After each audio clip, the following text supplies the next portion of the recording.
The Bible, for me, is a guidebook.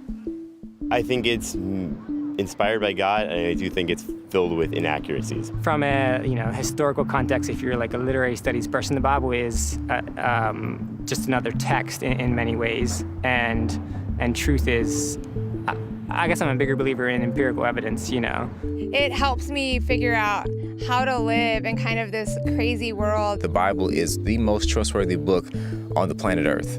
I personally don't think everything should be taken literally, and I think depending on the person, they should be able to interpret the Bible the way that they want to. 圣经至今仍然是可信的。 There's plenty of things that even if you don't believe in God, there's plenty of things in the Bible that can improve your life, if you come to appreciate them, help you gain knowledge and wisdom, and help you to be a better person.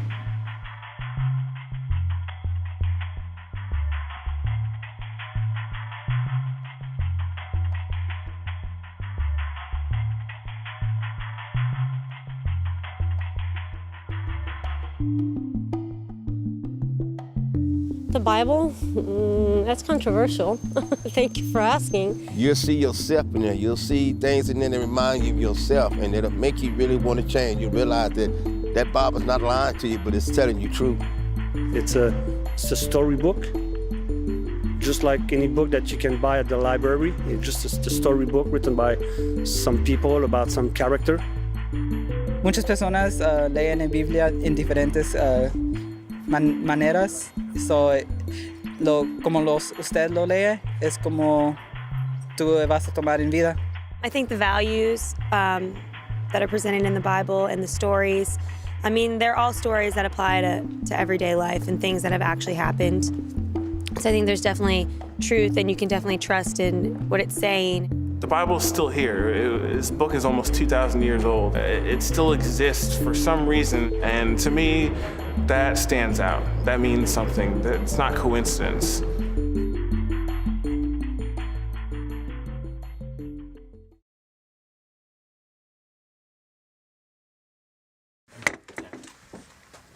Yeah, when I was a student in college, I was not a Christian, and I was sitting out in an outdoor area. And I remember there were these Christians that were setting up these tables, and it was for their on-campus Christian club or whatever it was. And I started questioning, like, what if I was to have grown up in India? Would I have been a Hindu or a Muslim?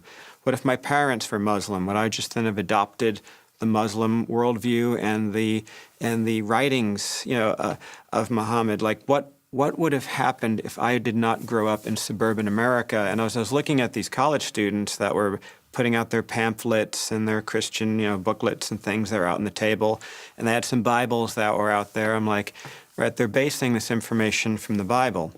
So how do we know the Bible itself, if that's where they're getting this information about Jesus and God from, what makes that religious document any different than a document that might be Hindu writings or Buddhist writings?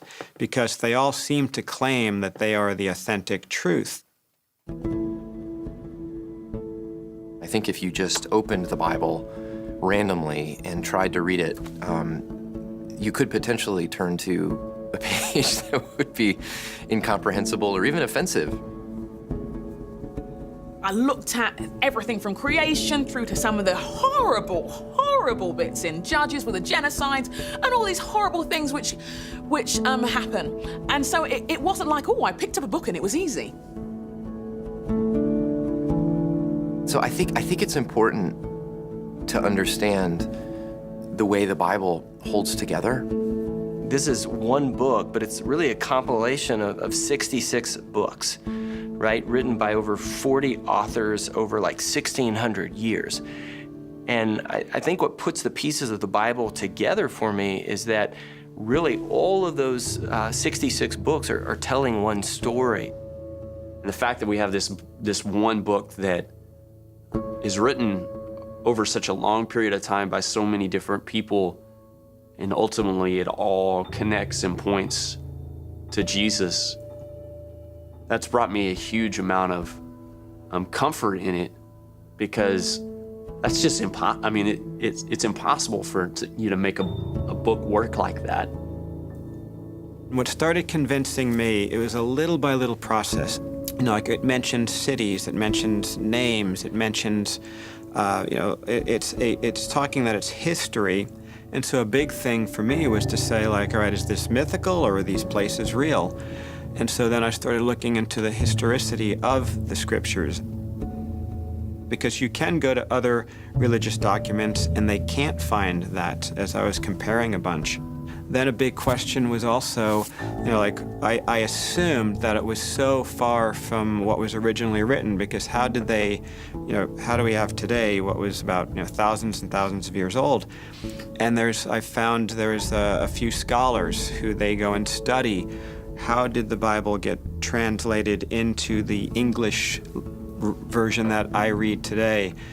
And the more I studied this, and that's what I was kind of very overwhelmed with, because the more I studied it, a lot of my thoughts of why I didn't want to believe it was from God, I began finding there's plenty of evidence to believe that it is trustworthy. Most amazingly, the people of Israel end up in exile in Babylon. And you would think that would be the end of Israel, because every other people that was conquered by Babylon just sort of, you know, they were conquered, they were assimilated.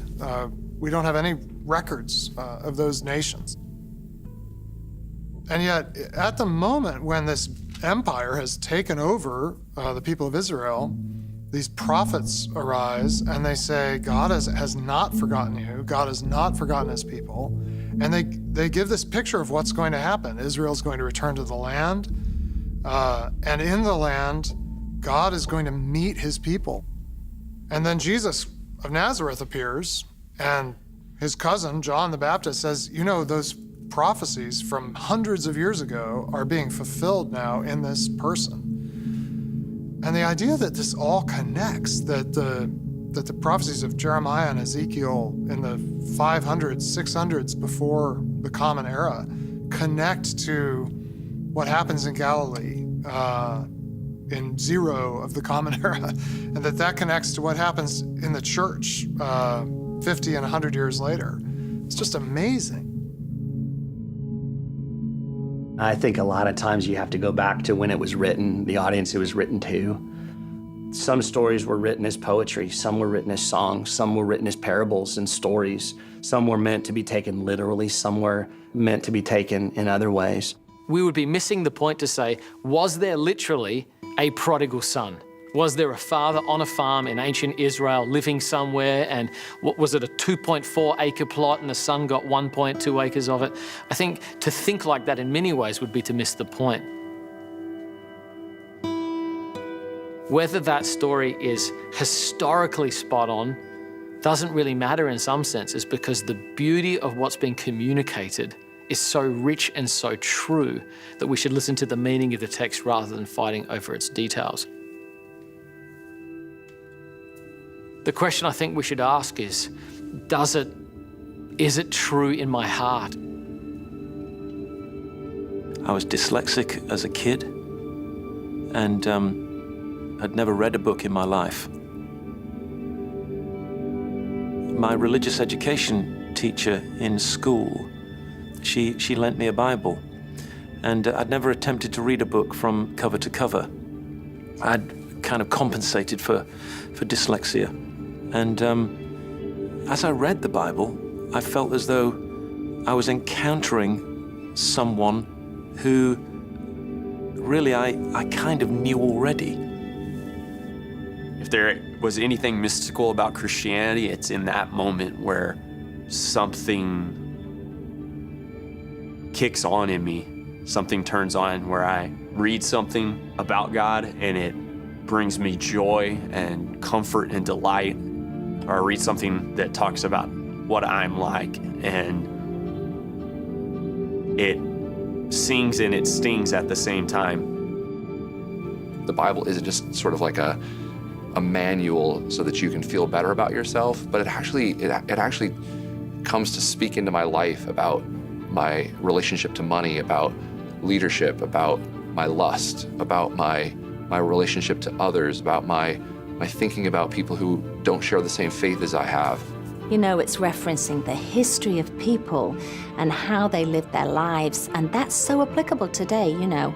One generation passing on stuff to the next generation and the consequences of that. There's a famous philosopher, his name is Alistair McIntyre, and he once said this. I love this quote. He says, the only way that I could ever answer the question, what am I supposed to do, is if I can answer the prior question, what story am I a part of? And you know, I think that's what the Bible is ultimately offering. It's offering a story. It's offering a better story, a story to help make sense of our crazy human existence. I mean, all of us are living in some story. The Bible having 4 basic plots, creation, fall, redemption, and renewal, they make up what it is that we long for as human beings. The explanation of sin, the need for grace and redemption, the hope of transformation, that we're not abandoned, that we're wanted, that injustice is confronted. All of the plots that make a story great in a secular format are actually the same thing that inform the storyline of the Bible.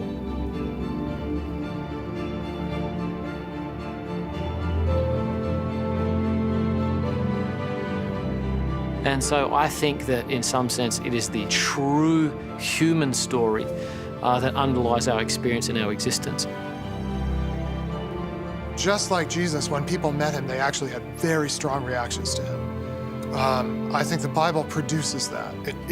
You just can't be as neutral about it as you can be even about other ancient religious texts. There's something about it that addresses us and kind of pushes us to decide what we're going to do with it.